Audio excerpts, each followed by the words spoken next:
सूर्य second house में अगर चंद्रमा बैठे तो ओवरऑल क्या माने रिजल्ट होगा। एक जनरल प्रेडिक्शन ये है कि चंद्रमा सेकेंड हाउस में होने से जातक हैंडसम होता है, रूपवान होता है। वो जनरली कृषि कार्य अधिक करता है, या उसमें कृषि कार्य उसको पसंद होता है। आ, उसका हेल्थ अच्छा रहता है। और मतलब पुरुष होने से स्त्री या स्त्री होने से पुरुष के प्रति आकर्षण बना रहता है। आप कुछ स्पेसिफाइड करते हैं। स्पेसिफाइड मतलब अगर पूर्ण चंद्र हो सेकेंड हाउस में तो जातक धन, पुत्र और शांति सुख जातक को मिलते रहते हैं। मतलब पूरे लाइफ में ना तो धन की कमी होगी, पूरे लाइफ में धन की कमी भी नहीं होगी उसको। उसको पुत्र संतान की प्राप्ति होगी। और सबसे बड़ी बात है, शांति और सुख से वो जीवन व्यतीत करेगा। अगर पाप चंद्र यानी क्षीण चंद्र अगर हो सेकेंड हाउस में तो जातक का धन हानि होता है।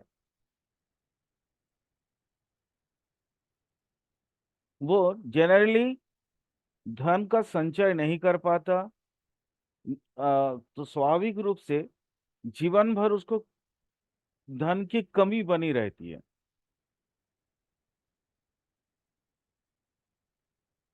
वो अचानक अचानक sudden sudden slag language use करेगा। वो अपने वाक्य जब भी बोलेगा तो उसमें गाली गलौज के साथ अपनी बातों को रखता है। ऐसे व्यक्ति की बुद्धि भी बहुत अ, मतलब मंद बुद्धि होता है। वो दूरदर्शिता उसके अंदर होता नहीं है।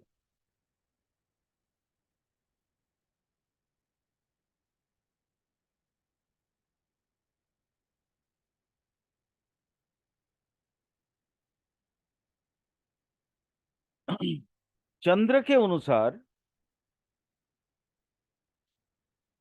तो इसका मतलब होगा सेकेंड हाउस में बैठी चंद्र, पहले चंद्र का बलाबल देखकर ही आपको फलादेश करना चाहिए। सबसे पहले आप देख लीजिएगा अकॉर्डिंग माने जूडियाक में चंद्र का डिग्री, सूर्य का डिग्री समझ में आ जाएगा आपको। मतलब एकादशी तिथि अमावस का जो होता है कृष्ण पक्ष वाला, तो उसमें एकादशी से लेके शुक्ल पक्ष की पंचमी तिथि तक का ये जो डिग्री का डिवाइडेशन है, ये थोड़ा देख लीजिएगा।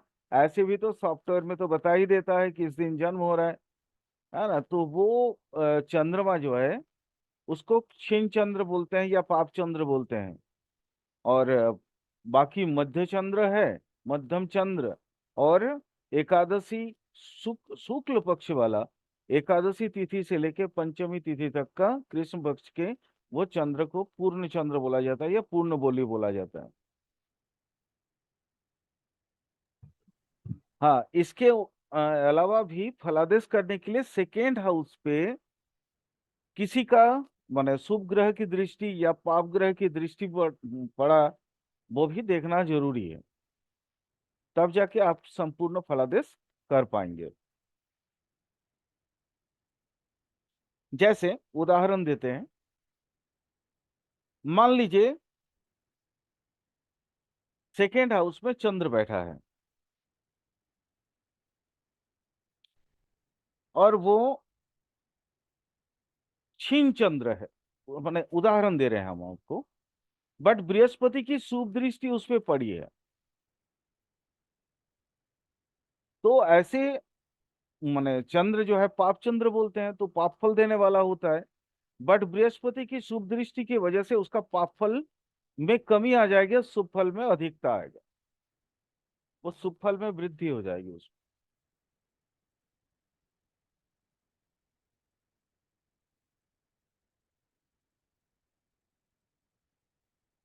कुछ एक्सटेंशन और, अगर मान लीजिए चंद्र और सूर्य जुति बनाकर सेकेंड हाउस में बैठे, तो अकॉर्डिंग टू स्थिति कैसा होता है, क्योंकि चंद्रमा और सूर्य की जुति होने से मतलब उसको तो अस्त नहीं बोलते हैं, बट वो है ना अपना मतलब पूरा जो पावर है वो पावर में कमी आ जाता है उसको। इसमें दो मत है। एक मत मैं ये बता दे रहा हूं, इसमें ऐसी अवस्था में सूर्य और चंद्रमा मान लीजिए इकट्ठा बैठे हो, तो चंद्र क्योंकि वहां पे हीन बलि हो जाता है, जिसके कारण ऐसे जातक का धन और कुटुंब में, कुटुंब धन के कारण कुटुंब से अशांति मिलता है, और इन लोगों का मन, मानसिक स्थिति, मेंटल हेल्थ बड़ा कमजोर होता है। ये एक मत है। दूसरा एक मत है कि चूंकि सूर्य को अ, सूर्य और चंद्रमा इकट्ठे जुति होकर बना है, बैठा है सेकेंड हाउस में, तो दूसरा मत ये है कि उसमें चंद्रमा अपनी नेचुरल जो बेनिफिक देने वाला जो रिजल्ट है वो बना रहेगा उसके अंदर, यानी उसमें फिर वो उत्तर उत्तर उसके धन की प्राप्ति होती है। ये एक दूसरा मत है। यहाँ थोड़ा कंफ्यूजन वाली स्थिति है, इसलिए हमेशा अपनी विवेक बुद्धि और बाकी ग्रहों की स्थिति देख के ही आपको चाहिए कि आप फलादेश करें। यहाँ थोड़ा कंफ्यूजन वाली दो मतलब, कई सारे साहित्यकार, कई सारे हमारे जो संगीतकार हैं ज्योतिष के, तो उनके कई तरह का मत मैंने यहाँ पे देखा है। और अभी अभी के दिन में भी जैसे कुछ विद्वान हैं जो साउथ के हैं, है ना, जिन्होंने कुछ नई मतलब तरह का जो ये क्या बोलते हैं ज्योतिषीय ज्ञान मार्केट में दिए हैं, तो उनके हिसाब से भी ये सेकेंड वाला मत उनको ज्यादा प्रिफरेबल होता है उनके लिए। तो इसलिए यहाँ पे थोड़ा अपना हिसाब किताब अपने दिमाग लगा के ही आप फलादेश करो।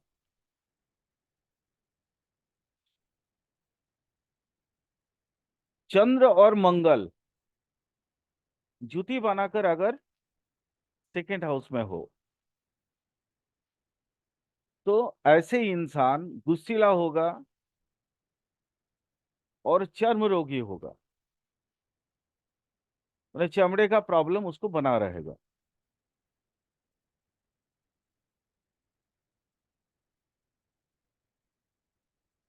चंद्र बुध की युति होने से सेकेंड हाउस में धन की हानि होती है।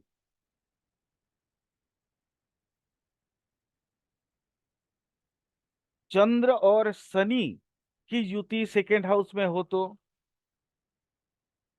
जातक अपने कुटुंब से बहुत दूर होता है।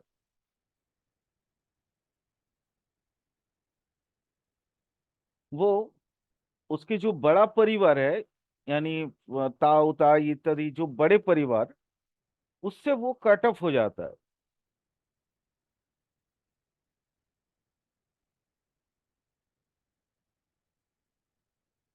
अगर सेकेंड हाउस में चंद्रमा, राहु ऑब्लिक केतु के साथ जुति बनाकर सेकेंड हाउस में बैठे रहे,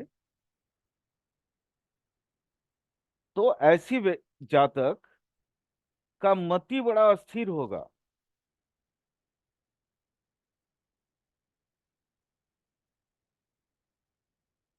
ऐसी अवस्था में अधिकतर केसेस में देखा गया है कि जातक का जो क्या बोलते हैं उसको, इकोनॉमिकल या फिनेंशियल जो स्टेटस है, वो ठीक नहीं रहता।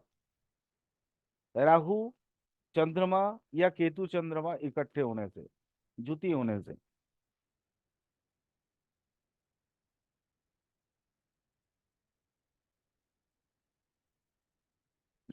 अगला लिखो, सेकेंड हाउस में मंगल।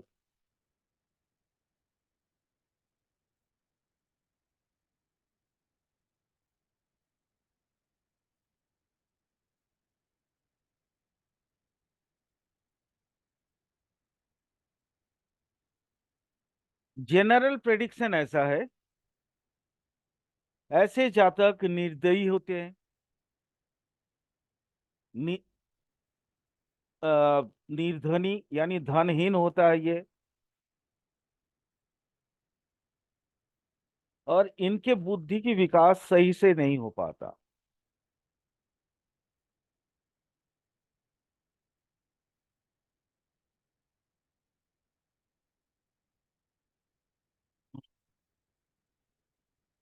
बट अलग अलग विद्वानों के अनुसार अलग अलग प्रकार का हमें वहां पे सेकेंड हाउस का मंगल का प्रेडिक्शन फलादेश मिलता है। जैसे होरारत्न नामक जो किताब है, ग्रंथ है, वहां पे बताया गया कि सेकेंड हाउस में अगर मंगल है तो फिर जातक अच्छा केमिस्ट्री जानता हो, रसायन शास्त्र का ज्ञाता होता है वो।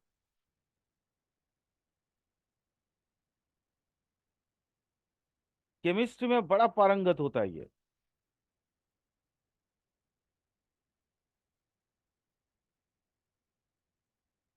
ये एग्रीकल्चर नई नई तरीके से एग्रीकल्चर का, मतलब आजकल जैसे ऑर्गेनिक एग्रीकल्चर होता है, वो उस तरह का फील्ड में वो बहुत मतलब पैसा कमाएगा।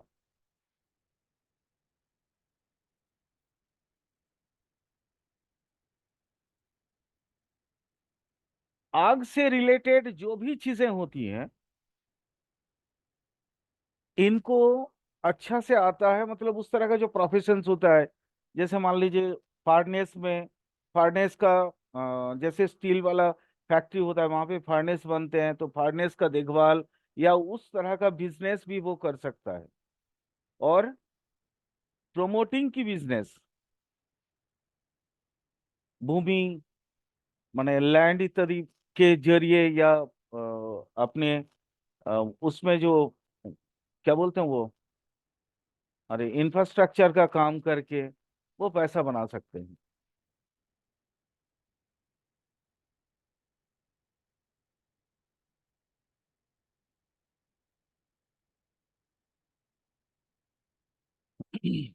ऐसे जातक कि अगर मंगल का मतलब मंगल पे अगर अच्छी दृष्टि मिले, तो जातक सेना इत्यादि में नौकरी भी कर सकता है और पेंशन भी पाएगा।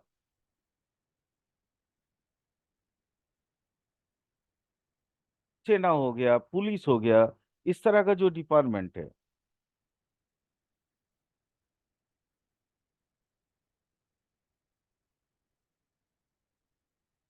अगर क्रूर ग्रह की दृष्टि पड़े तो जातक वो होता है ना महाजनी कारोबार, महाजनी जानते हो अनुज? सर वो पैसा जो है, जो ब्याज से पैसे देते हैं हाँ सर। हाँ हाँ हाँ, यस यस, वो महाजनी कारोबार भी कर सकता है।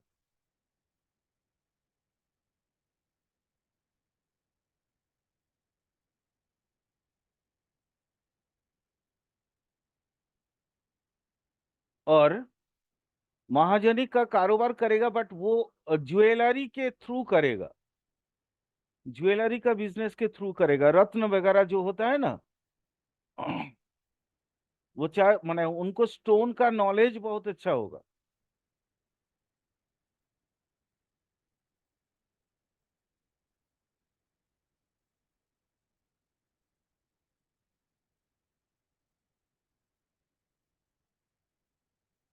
एक और किताब है, चमत्कार चिंतामणि। तो वहां पे एक उदाहरण दिया गया है। मर्कट कंठहारं पुनः सम्मुखम को भवेद बाधवग्न। मतलब सेकेंड हाउस में अगर ये मंगल बैठता है, तो जैसे बंदर की गले में अगर कंठहार हो, तो जैसे उसको इस तरह का कोई मतलब जरूरत नहीं है ना।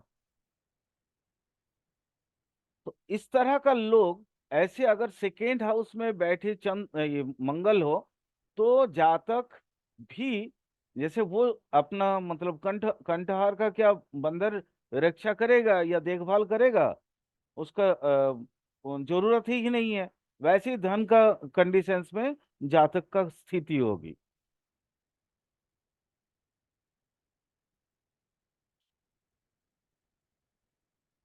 सर समझ में नहीं आया था, जैसे बंदर के गले में घंटी की जरूरत, नहीं एक ही नहीं, पॉइंट समझ में आप नहीं आप एक सेकंड समझाता हूँ, थोड़ा सा समझिए। माने ये उदाहरण दिया गया है उसमें। आया। अच्छा ठीक है सर। हाँ, तो उदाहरण जैसे उन्होंने एक एक ही लाइन में पूरा चीज को समझा दिए। जैसे मान लीजिए, मैं आपको बताता हूँ, आपने बंदर की गले में कंठहार डाल दिया, तो कंठहार की मर्यादा क्या बंदर समझता है? हीरे का नेकलेस बंदर के गले में दे दिया, तो वो क्या जानेगा उसकी अहमियत क्या है? इधर वो बहुत अच्छा से रखेगा कि उसको देखने में अच्छा लगता है, तो वो अपना भोग करके तो बंदर बंदर की समाज में उस हीरे की कीमत तो कुछ होगा नहीं, होगा क्या? तो इसी तरह का। और नहीं। वो या तो वो तोड़ सकता है, उसको अगर मान लो गले में खिटखिट लगेगा तो तोड़ देगा, तोड़ के फेंक देगा। तो माने उनका कहने का मतलब यही है कि अगर सेकेंड हाउस में अगर मंगल होगा, तो वैसी व्यक्ति अपनी संपद या तो रक्षा करेगा या तो नष्ट कर देगा। मतलब वो एकदम जैसे अ, सुचारू रूप से स्मूथ तरीके से, जैसे अपनी चीजों को हम रखते हैं, इंसान जैसे रखते हैं, धन की कीमत को समझते हैं। बट वैसा जातक जिसका मंगल सेकेंड हाउस में है, वो धन की कीमत को नहीं समझ पाए। कहने या तो का बहुत कमा, मतलब इतना ही है, हाँ। या तो कमाएगा तो बहुत कमा लेगा, जबकि वो बर्बादी कर देगा एक तरीके से। हाँ हाँ। मतलब कमाएगा नहीं, बर्बादी करेगा सबसे। हाँ, कमाएगा नहीं, बर्बाद ही करेगा। एक सेकेंड थोड़ा वेट करना। भगवान। हाँ, अनुज क्या बोल रहे थे? वो या तो बहुत कमा लेगा, या तो फिर वो मर्यादा ही नहीं रखेगा उसका, बर्बाद कर देगा। बर्बाद कर अच्छा, देगा। इसमें या तो वो कमाएगा भी। हाँ, वो दान का मतलब उसका कोई नहीं है। अगर मान लीजिए, मान लीजिए वैसा व्यक्ति का बृहस्पति धन कारक ग्रह है, और धन कारक ग्रह की दृष्टि, बृहस्पति की दृष्टि मान लीजिए मंगल के ऊपर पड़ गया, तो कमाएगा खूब, बट वो रख नहीं पाएगा, है ना। मतलब वो एक तरीके से या तो रखेगा, खुद भोग नहीं कर पाएगा, और अपने नेक्स्ट पीढ़ी के लिए छोड़ देगा, इस तरह का करेगा। माने उसका एक्चुअल कीमत, धन की कीमत अपनी जीवन में क्या है उसको नहीं मालूम पड़ेगा। कहने का मतलब सरासर ऐसा ही है।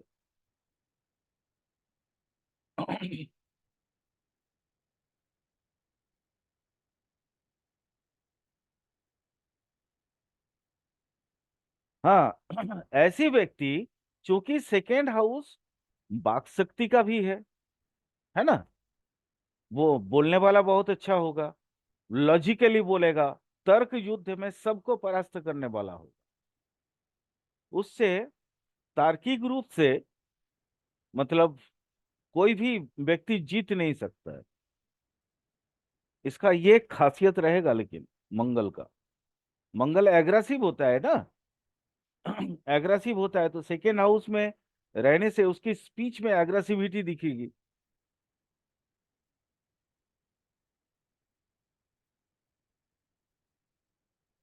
कुछ चलिए थोड़ा सा एडवांस लेवल की बात करें।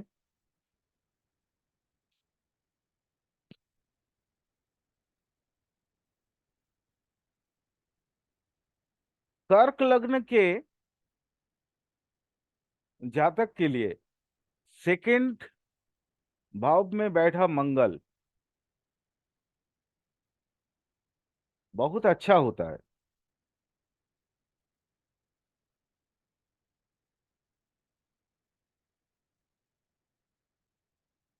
और साथ ही अगर वो बृहस्पति के द्वारा दृष्ट हो जाए या जुति बना ले, तो वैसी व्यक्ति जीवन में बहुत ही धन कमाता है।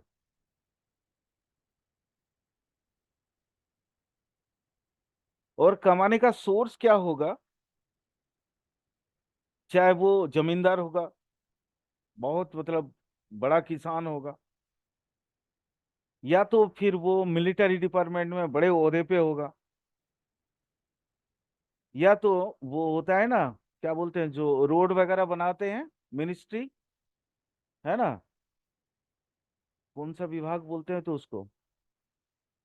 सड़क ट्रांसपोर्ट। हाँ नहीं, ट्रांसपोर्टेशन, वो जो रोड वगैरह जो बनाते हैं उसको। नेशनल हाईवे वगैरह जैसे होता हाँ है। हाँ हाँ। माने उस चाहे वो उस तरह का, माने कॉन्ट्रैक्ट में या उसमें जॉब करके भी बहुत पैसा कमा सकता है।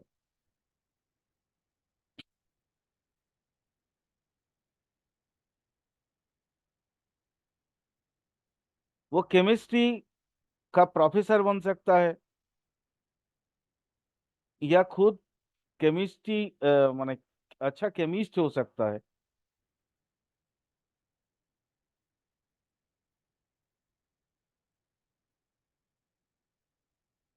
ओवरऑल वो, लेकिन केमिस्ट्री में बड़ा एक्सपर्ट होगा। तो केमिस्ट्री जहां जहां पे यूज होता है, वहां वहां पे उसका माने सोर्स खुल जाएगा। आप बस दिमाग यूज कर लेना, जैसे केमिस्ट्री कहाँ है, मेडिसिन में यूज होता है, माने इस तरह कहाँ जहां जहां होता है उस सेक्टर को जोड़ लेना। ठीक है।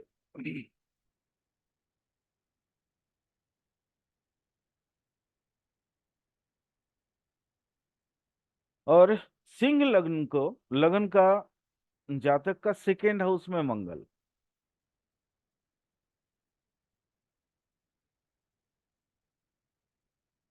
अब यहाँ देखो कैसे, माने ये मंगल भी बहुत अच्छा होगा, क्योंकि एक तो सूर्य लग्न का भाव ये है, स्वामी है, और सेकेंड भाव में, तो यानी बल देने वाला होगा, सूर्य इसको बल देगा, तो वैसी व्यक्ति मतलब अपने शत्रुओं से विजय प्राप्त करके पैसा कमाएगा, धन कमाएगा।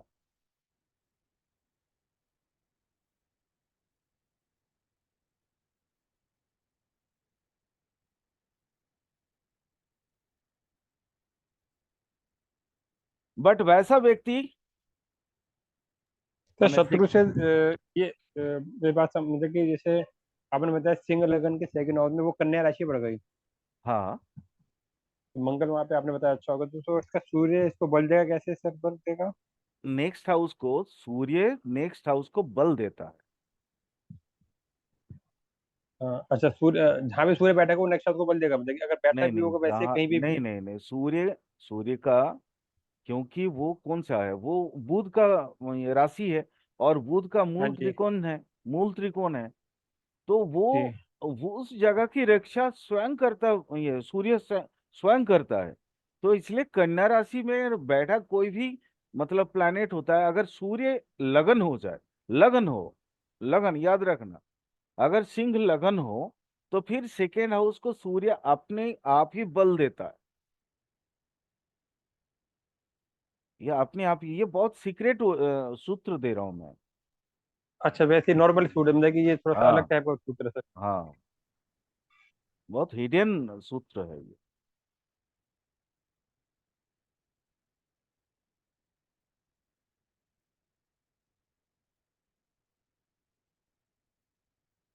बट चूंकि वहां पे क्या होता है, सिंह लगन के सेकेंड हाउस कन्या हो गया, तो कन्या में बुध जो है, बुध का राशि भाव कुछ अधिक बना रहता है। तो बुध जैसे वहां पे, मतलब जैसे सपोज मान लो मिथुन का बुध राहु, यह मतलब आदर्श प्लैनेट को ज्यादा पसंद करता है। बट कन्या का बुध हर एक को बहुत पसंद नहीं करता, वो सूर्य के अलावा। ठीक है। तो नेचुरली यहाँ क्या होगा, अपने जो कुटुंब कुटुंब ज्ञाति बंधु जितने होंगे, उन लोगों से सेकेंड हाउस का सिंह लगन के लिए सेकेंड हाउस में बैठा मंगल अपना संपर्क बहुत अच्छा से नहीं रख पाए। मेरे कहने का ये सूत्र देने का पीछे यही कारण। और उसमें फिर आपको ये बताना भी था कि सिंह लगन के लिए सेकेंड हाउस का महत्व क्या होता है। ये सिर्फ जूडियाक में एक ही हाउस होता है और बाकी जैसे कि किसी में नहीं होता। अगर मंगल वहां पे है सिंह लगन में सेकंड हाउस में, तो अपने कुटुंब से उसकी नहीं बनेगी, कहने का हाँ, मतलब ये है। नहीं नहीं बने।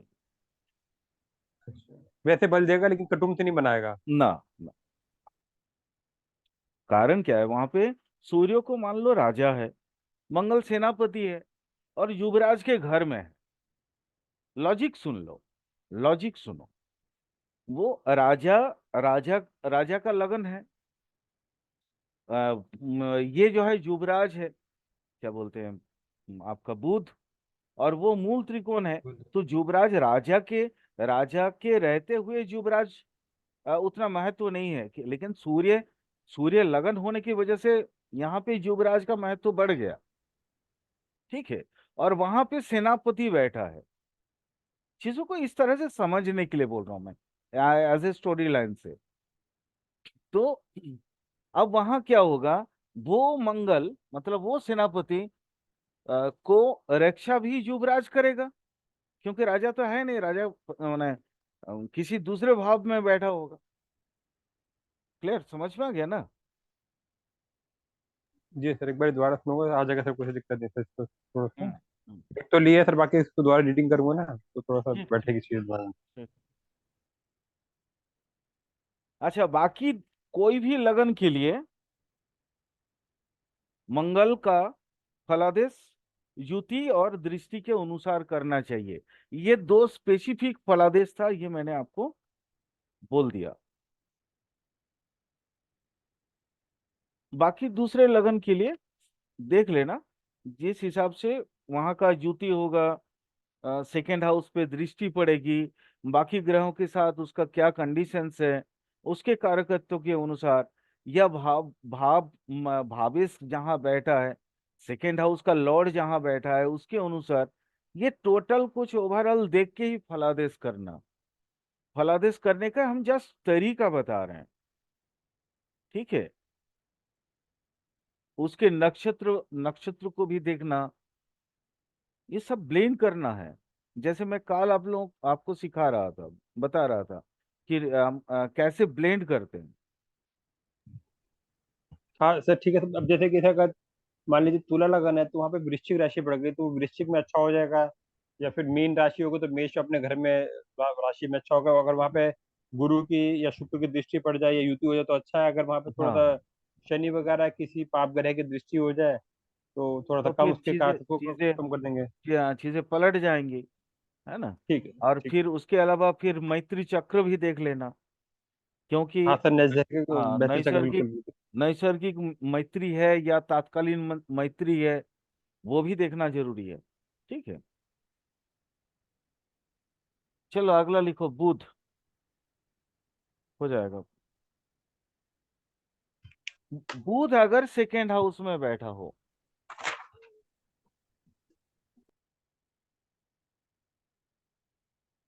तो जातक शांत स्वभाव का होता है और देखने में सुंदर होता है।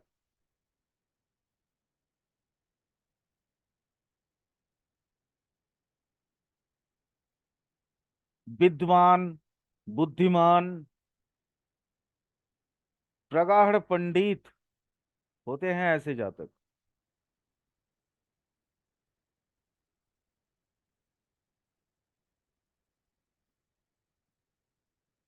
ऐसे जातक बहुत अच्छे बाग्मी होते हैं, ऑरेटर।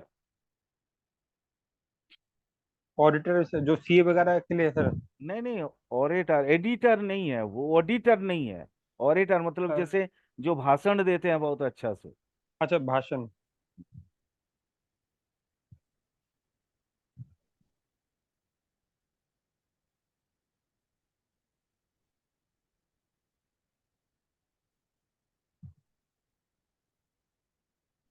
अच्छा सर, यहाँ पे जैसे वैसे तो आपने बताया कि यहाँ पे बहुत अच्छा होता है, बुध का रिजल्ट मान लीजिए सेकंड हाउस हम्म। में। हम्म। अगर यहाँ पर गलती से अगर मीन राशि आ जाए तो उसके कारतत्व में कम हम कम ही कह देंगे यानी कि जी। अभी ये तो तो यहाँ ओवरऑल है ना? ये ओवरऑल हाँ, जनरल फार्मूला है। अब जनरल फॉर्मूला ठीक फार्मूला है। के साथ, जनरल फार्मूला के साथ स्पेसिफिक फार्मूला आपको जोड़ना पड़ेगा। ठीक है। ठीक है। देखिए यहाँ पर वैसे बढ़िया है और वो आ जाए तो घटिया, अगर यहाँ पे कुछ और हाँ, चीज आ जाए, तो सिंह देखना लग्न में पड़ेगा अगर वो, बुध उसमें आ मान जाए। लीजिए ग्रह ज्योति अच्छी हो जाए, और जी जी जी बाकी चीजें वो सब चीज देखिएगा। जी। ठीक है। ऐसे जातक, नॉर्मल रूल्स सारा लिख लीजिए। ऐसे जातक साहित्य, है ना, वो साहित्य में बहुत अच्छा होता है पारंगत, प्रबंध माने लिखते हैं बहुत अच्छा से, बड़े बड़े आर्टिकल लिखते हैं, और माने चीजों को व्याख्यान या टिप्पणी देना, टीकाकार, भाष्यकार, ऐसे बहुत होते हैं। सेकेंड हाउस वाला बुध। क्या होते हैं सर? बड़े बड़े आर्टिकल तो लिखते हैं सर, इसके बाद क्या बताया आपने सर? हाँ, मतलब जैसे भाष्यकार होते हैं ना, टिप्पणीकार। जैसे संस्कृत की पहले किताबें होती थी ना, आजकल हम लोग क्या है, संस्कृत के साथ साथ अभी मान लीजिए जैसे आप दूसरे बनारस से या दूसरी जगह से आप किताबें खरीदते हैं, तो संस्कृत किताब में हिंदी टिप्पणी रहता है ना, व्याख्यान रहता है, डिस्क्रिप्शन जी सर। अलग से किया हुआ रहता है। तो वैसे वो ट्रांसलेटर। ट्रांसलेटर होते ट्रांसलेटर, हैं अच्छे। भाष्यकार, टिप्पणीकार, व्याख्याकार, वैसे बनते हैं।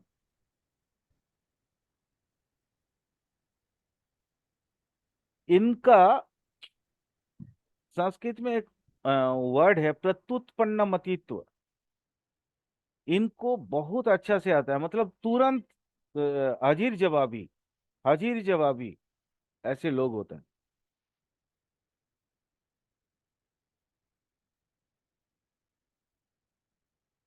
वो बीरबल टाइप के लोग, समझ गए? अकबर बीरबल में बीरबल की कहानी सुने हैं ना? जी जी सर। हाँ, बीरबल टाइप के लोग होंगे ऐसे। हाँ, कुछ स्पेसिफिक रूल लिख लो। ये तो ओवरऑल जनरल रूल हो गया। बुध की ये जितने रिजल्ट मैंने बताया, ये ग्रह योग से आपको देखना पड़ेगा। कारण क्या है? कारण बुध अकेला संपूर्ण भाव का विकास नहीं कर पाता। तो बहुत इंपॉर्टेंट रूल है इसको, बहुत इंपॉर्टेंट रूल है। बुध अकेला कोई भी भाव में बैठा हो, उस भाव का विकास बुध अकेला नहीं कर पाता। वो ग्रह योग के साथ ही उस भाव का विकास करता है।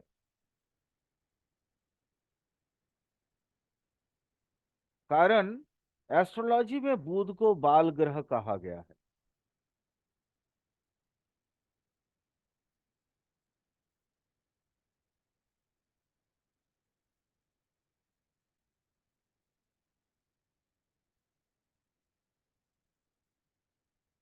जैसे दो एग्जाम्पल हम ले लेते हैं, तब आपको ये चीजें समझ आ जाएगी।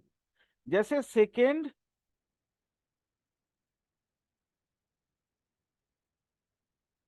हाउस में मान लीजिए बृहस्पति बैठा हो,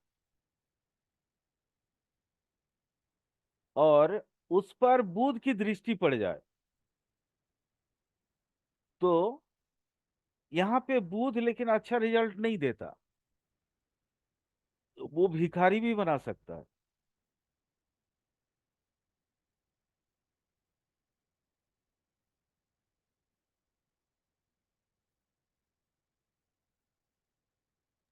सर दृष्टि के हिसाब से कैसे सर? दृष्टि मैंने सेकेंड हाउस में बुध हो और बृहस्पति की नहीं, दृष्टि उस पर पड़ जाए। अच्छा आपने बताया कि सर सेकंड हाउस में गुरु आपने बताया, अच्छा सेकंड हाउस में ओह, बुध है। वो गलती से हो गया होगा। अच्छा सेकंड हाउस में बुध है हाँ। और गुरु की दृष्टि पड़ जाए। हाँ, तो ऐसे ठीक नहीं होगा वो। मैंने एग्जाम्पल दे रहे हैं हम। अरे सेकेंड हाउस में बुध पढ़ा रहे हैं तो सेकेंड हाउस में बृहस्पति कहाँ से आ जाएगा?